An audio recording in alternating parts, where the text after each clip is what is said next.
Welcome to Buy, Sell, Hold. I'm Mark Green from the Cars Yeah podcast. And I'm Keith Martin from Sports Car Market Magazine. This is show 27.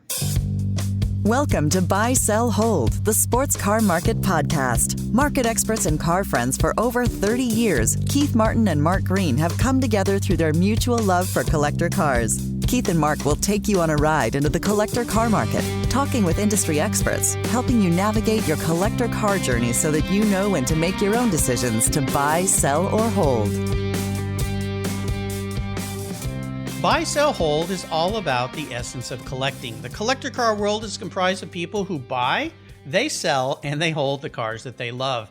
Here on Buy, Sell, Hold, Keith and I talk with industry leaders, collectors, auction houses, consigners, sellers, and more who are experts in the market. So Keith, who do we get to talk to today? Oh, Mark, our guest today is Chip Connor, who's a good friend, an avid automobile enthusiast, and one of the world's leading car collectors. Hello, Chip, and welcome to Buy, Sell, Hold.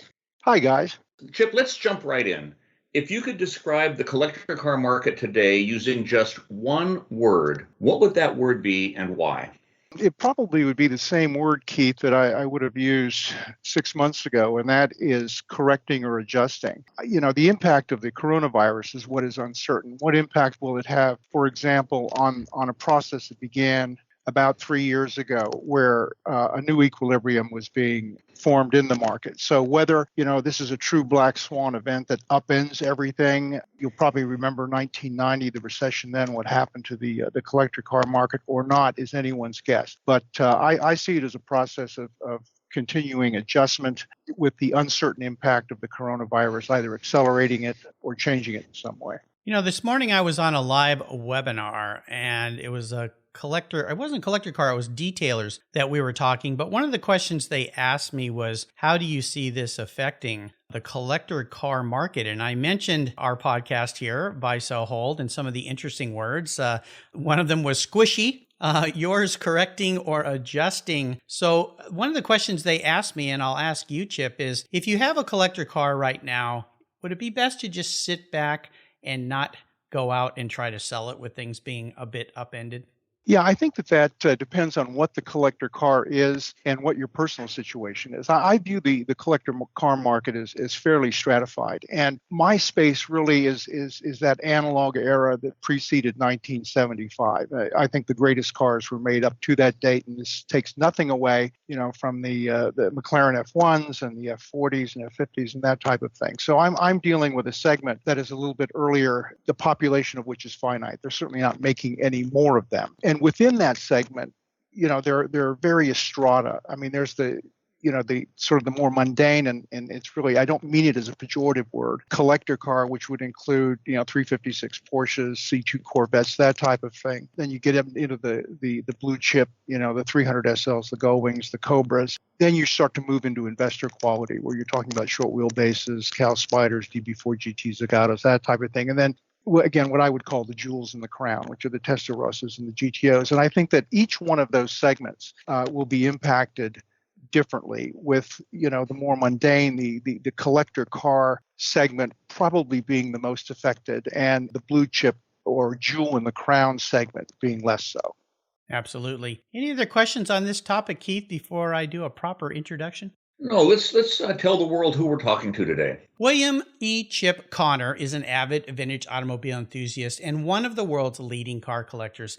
He's a longtime competitor in both modern and vintage racing and is a regular exhibitor and judge at Concours Elegance events around the world. His cars have won over 100 awards over the years, including many Best of Show awards. Chip sits on the governing senate of the FIA Historic Motorsports Commission, the board of the Peterson Automobile Museum, and is a co-founder of the Best of the Best competition in association with the Peninsula Hotel Group. He is chairman and CEO of William E. Connor and Associates Limited, one of the world's largest merchandise sourcing companies headquartered in Hong Kong with operations across Asia and Europe. We'll be back in just a minute to learn more about Chip and talk about the collector car market, but first a word from our sponsors. Sit tight, keep your seatbelt on. We'll be right back. Since 1969, Larry's Thunderbird and Mustang Parts has been the source for parts for your 55 to 66 Ford Thunderbird, 64 to 73 Ford Mustang, and 54 to 57 Ford passenger cars. Located right here in the USA, Larry's is also one of the industry's largest in-house upholstery manufacturers, supplying enthusiasts across the globe and many of the world's largest and most prominent parts houses and restorers. Their experienced and knowledgeable sales team will help you get the right parts at the right price the first time. Buy, sell, hold listeners, use promo code BSH2020 and get 15% discount on web orders. That's BSH2020. Worldwide shipping is available. Call or visit them now at www.larrystbird.com. And remember, BSH 2020 for your 15% discount. Are you thinking of buying a car at an online auction, but worried about how to make a good decision? I'm Keith Martin from Sports Car Market, and I'm here to tell you about an exciting new product we've developed to help you be a smarter collector. The SCM Guide to Buying Online is an immediate digital download. It includes 5 questions to always ask and why. Also, how to protect yourself while buying online from our Legal Files columnist John Dranius. And our auction editors walk you through what you can and can't learn from a photo. Visit www.sportscarmarket.com/buyingonline to purchase your copy today. It's an immediate digital download and it's only $10. Again, that's www.sportscarmarket.com/buyingonline. And get ready to be a smarter collector. All right, we're back. So Keith, take it away. So Chip, today we're going to talk about 3 vehicles in your life that have made a difference. A very special vehicle that you bought, one that you have sold, and one that you would never let go of. Let's start with the car that you bought that was very special to you. How did you first learn about this car? What was the car, and how long did it take you to acquire it? Well, the car that I would select would be the 250 GTO. In acquiring this, I really shouldn't own this car given how I went about acquiring it. I've long believed that if you really want something, do your homework, and if you have the resources to get it, then act swiftly. Seize the opportunity. And I did everything the opposite of that in this case. This was a car that was owned by my friend in Hong Kong, Patrick Ma. And he acquired the car from a Japanese collector in the mid-1990s. And you'll recall that the market just fell off a cliff in 1990 and really didn't recover for almost 10 years. So he really struck a very good deal when he acquired the car. Towards the end of the 1990s, I started racing. I had a short wheelbase, a CFAC 250 GT short wheelbase, which I enjoyed. I had the opportunity to drive a friend's GTO. And even though the objective specification of a 250 short wheelbase GTO is about the same. Both have 3-liter engines, 2,400 millimeter wheelbases, that type of thing. The GTO really did exceed its billing. So I made up my mind that I wanted to have a GTO. Patrick, at the same time, decided he was going to get as much money for this GTO as he possibly could. And I simply could not get my head around what I would have had to pay to acquire the car. So I just let things drag. And, a couple of years after we started the dialogue, he still hadn't sold the car. He wasn't actively marketing it, but he gave it to Brooks, and it went through the Stade auction in 1990. But that was 99, I guess it was, or maybe it was 2000. That was about the time the dot-com bubble was about to burst. So I was saved by a recession, basically. The car didn't sell at auction. It went back to the UK, and our conversation started up. Well, I had so many chances up to that point to acquire this thing that I thought that, if I want something that was very special, that I knew well, arguably the best example of its kind, I better pull the trigger. And that's what I did. And I am so happy I did. In hindsight, the fact that I got it is amazing. So Chip, you're watching this car be for sale for a couple of years. What kept you from buying it, you say, was just that you couldn't get your head around the asking price. Yeah. I mean, it's as simple as that. It was just too much money. And I come from a part of the world where people are very shrewd, understand the value of things, and will make sure they extract every penny out of a potential buyer. So your decision to pull the trigger, was that a combination of the market becoming more buoyant and a reduction in price of the car? No, it had nothing to do with the market becoming more buoyant at all. It was simply a personal decision I made that if I was ever to have the chance to own one of the 36 GTOs made, this was my opportunity, especially a car of this caliber. So I just bit the bullet and wrote the check. And I haven't looked back, by the way. At the time, I was thinking, did I do the right thing or not? I don't look at these things from the standpoint of it being an investment. It was very much of an emotional purchase. And to this day, I've loved every minute of my ownership of that car.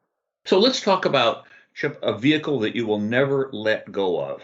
How did you find it? What is it? And what's the most memorable experience you've had with that car? Oh boy. Well, there are a few cars that kind of fall into that category, but the one that sort of cold light of self-analysis that I absolutely would never ever let go is my Bentley team car, the 1928 blower Bentley YU3250. It was the first blower Bentley made, and the process of me acquiring that car was as involved as acquiring the GTO, but different. And in the late 1980s, early 1990s, I really became an aficionado for vintage Bentleys that were produced prior to the Rolls-Royce acquisition in 1931. When you first look at the cars, they're not intrinsically beautiful, but the more you learn about them, the more you learn about the Bentley boys, this very charismatic group of daring adventurers that were united by a desire simply to get Bentley to win. I mean, remember, they won 5 Le Mans 24-hour races during the course of about a 10-year period. And, it's an acquired taste. Like so much in life, the things that stick with you the longest and resonate most deeply are sometimes the things that aren't apparent as being desirable initially. So I became, over time, developing a taste for a single malt Scotch. The first time you sip it, it's not, you don't understand what the excitement is all about. But I came to love vintage Bentleys. And I had a friend named Steady Barker. Steady was one of the old school automotive journalists in the UK in the mold of guys like Dennis Jenkinson or Bill Boddy. And I got along with Steady famously. He was about 75 at the time. This was the middle of the 1990s. And he was telling me about a fellow by the name of George Daniels, who was a watchmaker, a curmudgeon, a genius, a national treasure for Britain that lived on the Isle of Man. And would I like to go see his cars? And by extension, his watchworks. And we did. So we jumped on a Manx Airways flight from London to Douglas on the Isle of Man. George picked us up in an R-Type Bentley.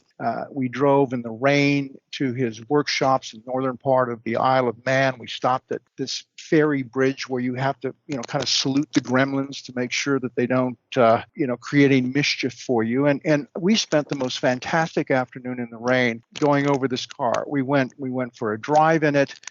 I looked at his watches. I came to appreciate what he has accomplished. He could build that Bentley from scratch, and he also could build a watch from scratch. And he invented the coaxial escapement, which is probably the only truly new watch escapement since Breguet built the first one, hundreds of years ago. So, it was just a fantastic trip. I enjoyed being with Steady again. He was 75 at the time, and we left. And I started to think about this car. And I was at an event in Florence, Italy, and I penned a letter from the Hotel Excelsior to George, thanking him for taking the time to see me and, inflating my own credentials as a possible custodian of the car. And would he ever think of selling it? Would he please consider me as a possible buyer? And about 6 months later, I heard from Steady. He says, why don't you give George a call? And so I gave George a call. George named a price. I said, it's done. And I, was pinching myself. A car so rare, one of the 4 Birkin team cars, maybe the most charismatic Bentley, although there is a division between the non-aspirated and the blower crowd in Bentley collecting circles. But it was the car that every schoolboy in the 1930s wanted to have. Matchbox made models of it, Airfix made models of it, Scalextric made models of it. So here, in the wake of this trip to the Isle of Man with a guy that was 30, 40 years older than me, but who I viewed as just such a close friend, I suddenly acquired something that I thought in my dreams I would never have. And over the years, I've enjoyed the car thoroughly. I've come to appreciate the bravery of what it takes to drive that car. It's demanding. It's complicated. It'll do 140 miles an hour nearly. It lapped Brooklyn's, bumpy track that it is at 120 miles an hour. You've got to adjust the drip feed for the supercharger on the dash. You've got to, you've got to pressurize the petrol tank to keep the fuel going. I mean, there's just a lot going on, but it is such a rich experience, both, my process of acquisition as well as my enjoyment of the car. And so as I think back, if there's one that I would never want to see leave my garage, that would probably be it. So Chip, can you tell us, So you get this car, you buy it. Do you remember when you got it to your garage, your collection, the car was placed there and you looked at it and you thought, this is my car now? Yeah, I did. I mean, I took delivery of it in the UK, and then it's in the US now, and did most of my early driving with it. I mean, this is not a car that you just jump into and go down the road. I mean, you have got to make sure that you know how to shift that D box. You've got to get all the settings correct. The car has never been fully restored. It was restored in the 1950s by a guy named Harry Rose, but restoration at that time was really a matter of taking components off, refinishing them, and putting them back on. I mean, the Rexine on the car is all the same. So, that first interval of ownership was really familiarizing myself with the complexity of the car, how to drive it, growing to appreciate more how tremendously original and important it was. And now, I'll just take it out, for a Sunday drive like it's nothing, but it's, the process of living with it for over 20 years, it kind of has given me that confidence. It was not there immediately. Brilliant.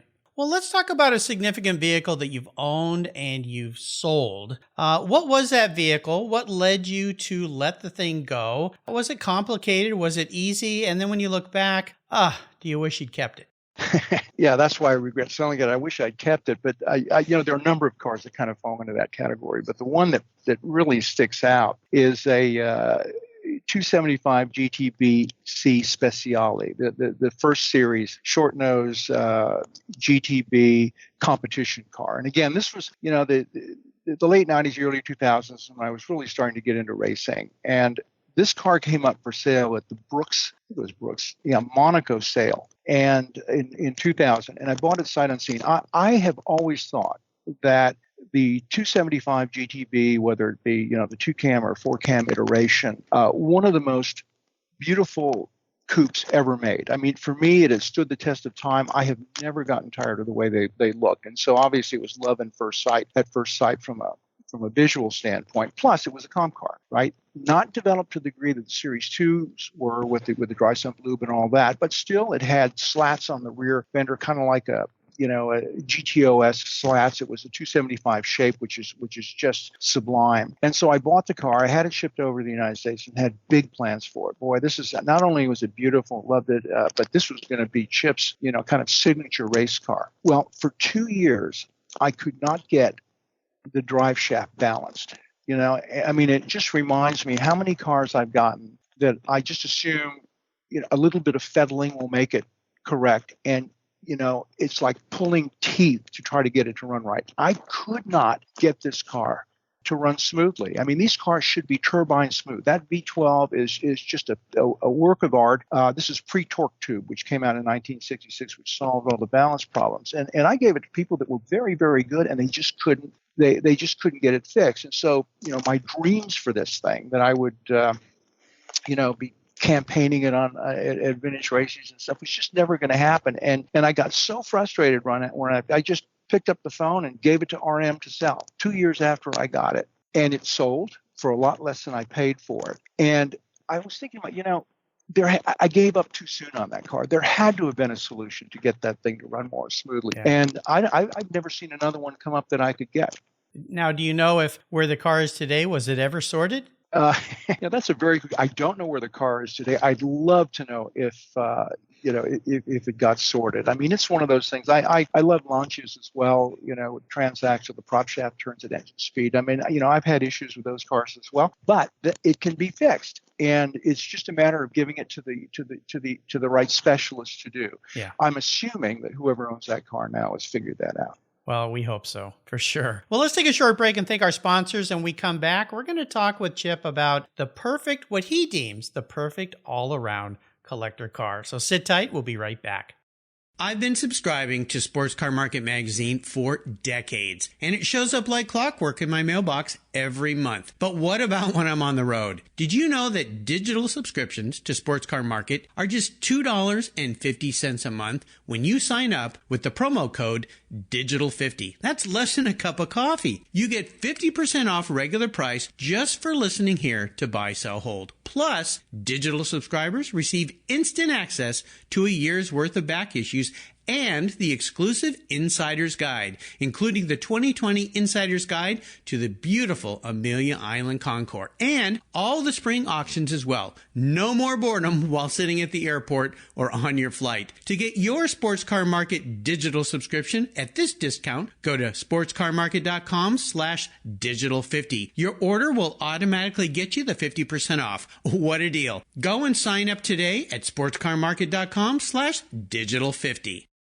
Here's another buy, sell, hold special offer. Do you love knowing what the collector car market has done when it comes to values? Of course you do. The Sports Car Market Platinum Auction Database puts 31 years of auction results right at your fingertips, on your mobile device or your computer, no matter where in the world you are. With nearly 300,000 records, that's right, 300,000, it has the information you need to make an informed decision on that oh-so-important classic or vintage vehicle purchase. You'll receive all this for a mere $5.50 a month. That's less than the cost of a sandwich. As a Buy, Sell, Hold podcast listener, use the code PLAT50, that's right, PLAT 50, to get this special discount. Just go to sportscarmarket.com/platinum50 and the cart will automatically discount your order. Plus, Platinum subscribers also receive access to the full library of back issues of Keith Martin's Insider's Guides, a valuable resource for anyone in the market for collector vehicles. That's sportscarmarket.com/platinum50. Get your discount today. So, Chip, we're back. What would be or is your perfect all-around collector car? Not necessarily the most expensive or the rarest or most exotic, but a car that each time you go in the garage, you think, I'd like to take that one out today, whether it's a concours or a tour or a rally, because I know I'll feel so good when I'm behind the wheel. What car would that be? Yeah, well, there are a number of them that fall into that kind of that category. But for me, a car needs to be beautiful. It needs to be rare. It needs to be, somewhat unique. It needs to perform well. And again, if it's a car that I'm going to have to drive all the time to the exclusion of others, it has to have utility. It can't be something that after 45 minutes, you just, it's like a root canal. And so in thinking about cars that have resonated tremendously with me over the years, it's the Bentley, the post-war Bentley Continentals, beginning with the R-Type. I mean, the R-Type, I think they made about 210 of them. They were alloy. They were the fastest four-passenger car in the world. They were safe. You could cruise all day at 80 or 90 miles an hour. So the rarity and utility factors and the beauty factor, they're all there. Now, would I like to only have that particular car for the rest of my life? The answer is no, because my interests are broader than that. But if I had to pick one, that car pretty much checks all the boxes for me. Okay, and I've got a couple of other questions for you, Chip. You've mentioned buying and selling at auction several times in our talk today. When you go to buy a car at auction, and you've mentioned sometimes you never saw the car, how much homework do you do in preparation for making a bid? It really depends on the car. I mean, there have been times when I haven't done enough homework, but over the last 10 or 15 years, I've really done a pretty deep dive, and I've gotten to know the experts at the auction companies pretty well. So you can buy many of these cars with a pretty high level of confidence, but I do try to do as much homework on the car as possible, and also my own circumstances living in Asia. You don't have many auctions in Asia. You've got to fly to Europe or the United States to attend them in person. So I may have a proxy there. Again, I have enough confidence in the auction companies and a relationship with them that gives me the confidence to make decisions frequently by having a dialogue with them. But it still takes homework, and sometimes even with the information that I get, I'll walk away from something. So, and I have an opportunity now to ask you a valuation question. You talk about the Bentley as being a keeper car forever, and in a way the GTO is as well. The market values those cars very differently, the Bentley and the GTO. Why do you think that is? Well, they're very different cars, obviously. The Bentley, the whole genre of pre-war collectible cars, has been relatively weak from a market standpoint. over the last few years. But within that space, there are jewels in the crown. I mean, you're talking about 57S Bugattis, Type 59s, 51s.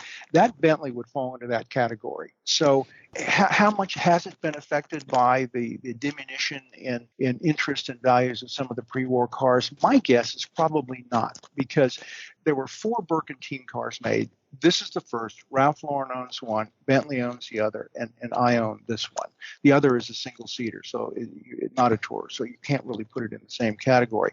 One has not sold. I think my purchase of this car is probably the last one that was ever acquired. So the question is, what's it worth? I have no idea. I just know that I wouldn't sell it. And so, what has happened in general with pre-war cars, I don't think affects cars, of this stature, if I do say so myself.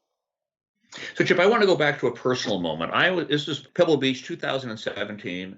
I'm sitting in your suite. Thank you very much. I'm watching your car, your 1932 Packard twin six Dietrich or 906 twin six Dietrich convertible is one of the 3 finalists for Best of Show. One of 3. How did you feel when you were chosen to be one of the 3? And tell us how you felt when your car was not selected for Best of Show.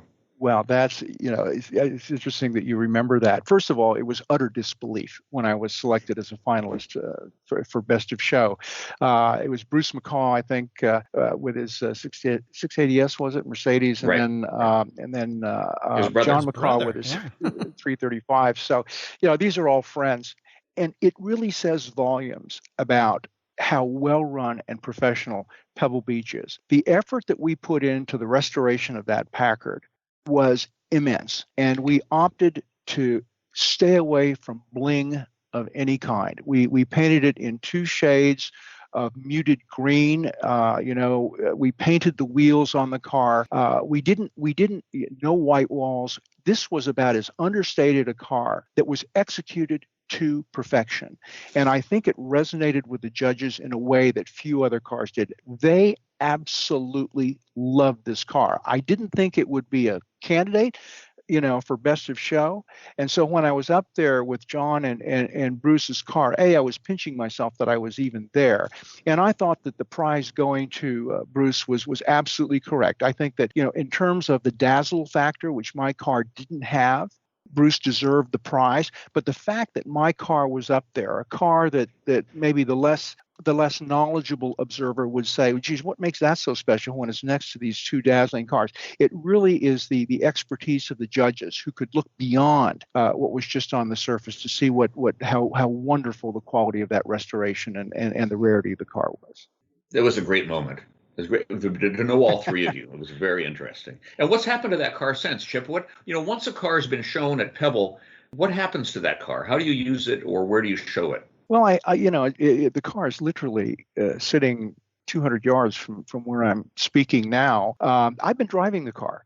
I think that of any of the pre-war American cars, there's nothing that is as good as a Packard. I mean, these things are they're like magic carpets. I've been driving it down Carmel Valley Road over the Laurellis Grade. I'm fiddling with it with the rear view mirror because it's a Victoria and you've got, monstrous blind rear quarters. So I've been driving the car and enjoying it. And I think it would be a good tour car. Will I show it again? There's no place to show it now, but the answer is probably yes. Marvelous. Yeah, Chip, you've got a foot in a couple of worlds here because you're headquartered in Hong Kong. You spend a lot of time in the States. What's it like, the political climate in Hong Kong, and how is it affecting your business? Because you're in the supply chain business. Yeah, we are in the supply chain business. We're headquartered in Hong Kong, but we operate around the world, and we don't produce stuff. What we do is we're in the business of representing American and European firms from a compliance and engineering standpoint. We qualify the factories, make sure that they're paying their workers.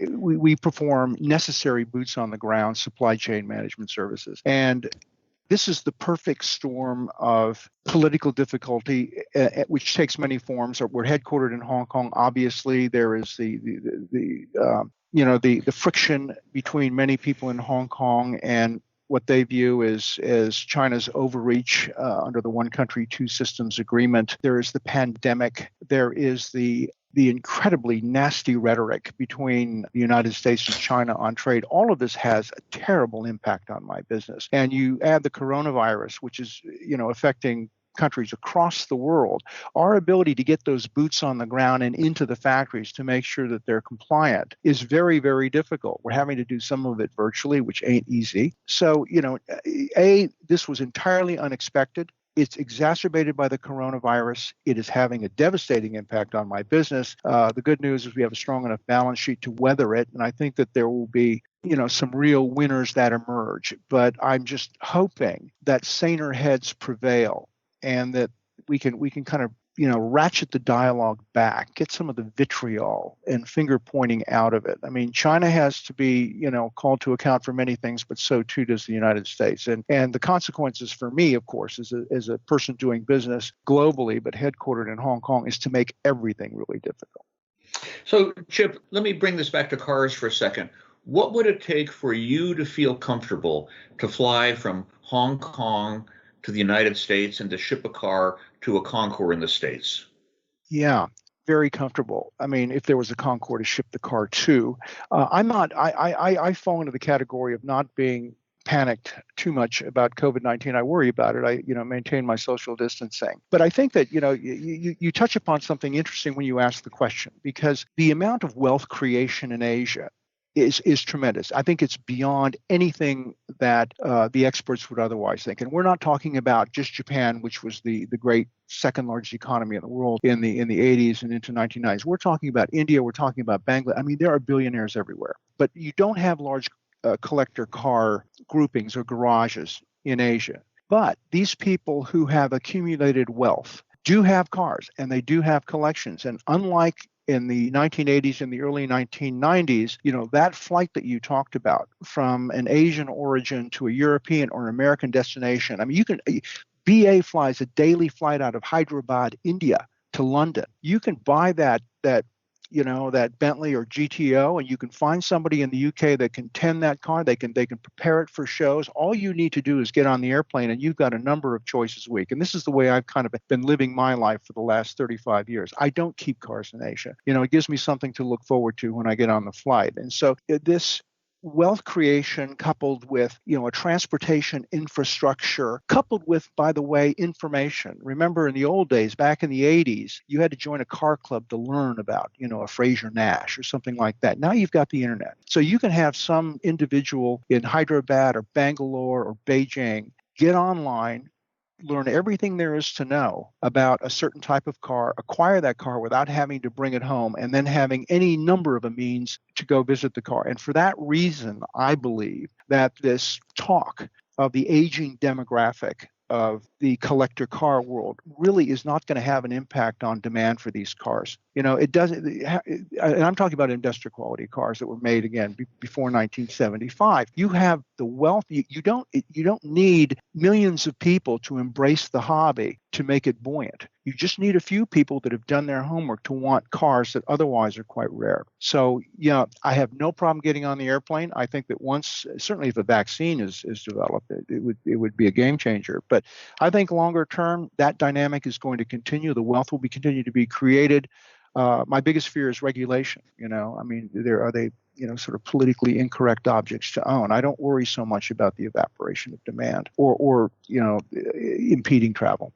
Fascinating journey you've taken us on today, Chip. And I knew this was going to be a really fun talk. Is there anything else you wanted to touch on, Keith, before we kind of sign away here? No, just that, Chip, I just Googled drive shaft balancing for Ferrari 275 GTBC, and it says AAA drive shaft balance in Carmel. There you just go. For your information. There you go. Where were you in 2001 when I needed you? He was on the side of the road in an old car that broke down. That's where Keith was. Yeah. Just like yesterday, right, Keith, in that Volvo? Just like yesterday. Just like yesterday. Well, Chip, listen, you've taken us on a fantastic ride today. You are a treasure trove of knowledge. I want to thank you for spending some time with us here today on Buy, Sell, Hold. Let me ask you this before we let you go. If you were to give our listeners one little piece of advice when it comes to buying, selling, and holding collector cars, what would that advice be? I think, firstly, you need to have an emotional connection with the car. We need to be analytical about how we go about acquiring them and storing them and maintaining them, but you got to love them. And if you don't love it, regardless of what the market is, maybe you shouldn't, be keeping it. And the other thing is that it can't compromise other important parts of your life, whether they be financial, whether they be family. If as much as you love the car, it's also a thorn in the side in some way, shape, or form, it doesn't merit keeping it, in my view. So this is not a particularly analytical view of whether you should buy, sell, or hold anything, but really more of the subjective reasons for wanting to keep a car. Absolutely. Is there a way for people to learn more about your company? Yeah, www.weconnor.com. There you go. I'll make sure to put a link to that on Chip's show notes page here on Buy, Sell, Hold. You can follow, check out what he's doing. You can find everything that Chip has talked about today on his show notes pages on both the Sports Car Market website and the Cars Yeah website. Hey, Chip, thanks for spending a wonderful amount of time with us today and sharing about your world and collector cars. This has been fantastic. Really appreciate your time today. Thank you. It's my pleasure. My best to you both. Thanks, Chip, for being a part of the show. It's always great to connect with you. Thank you, Keith. Be healthy and be well. Yeah. You as well. Thanks so much. Hey, Mark Green here. If you love the Buy, Sell, Hold podcast, you'll want to listen to my Cars Yeah podcast, where over 5 years, I've interviewed over 1,475 inspiring automotive enthusiasts. You'll have free access to my guest shows 5 days a week. These are amazing people who share their world around cars, trucks, and motorcycles. I take a deep dive into their businesses, and they share with you how they've wrapped their passion for vehicles into their lives. Plus, go to the carsyeah.com website and hit the free book button, and I'll email you my free Filler Up book. It's an ebook filled with beautiful fuel filler fun and inspiring quotes from my past guests. Once subscribed, you'll get my weekly blog as well. You can find all the Cars Yeah shows on carsyeah.com or on any mobile device using your podcast app. Just search for Cars Yeah Podcast and subscribe today. That way you'll get both Buy, Sell, Hold with Keith and me and the Cars Yeah Podcast delivered right to your mobile device or your computer. Thanks for listening. We hope to have shed some light today on the collector car market. You can listen to all the Buy, Sell, Hold podcasts at sportscarmarket.com and carsyeah.com. You'll find hundreds of inspiring automotive enthusiasts on the Cars Yeah website as well. Be sure to log into sportscarmarket.com and subscribe to Keith's SCM weekly newsletter. You'll find digital issues, insider event guides, and price guides, along with our Platinum database, column profiles, classifieds, and many other resources. Join Keith and Mark next week to hear from another automotive industry leader who will help you determine when to buy, sell, or hold.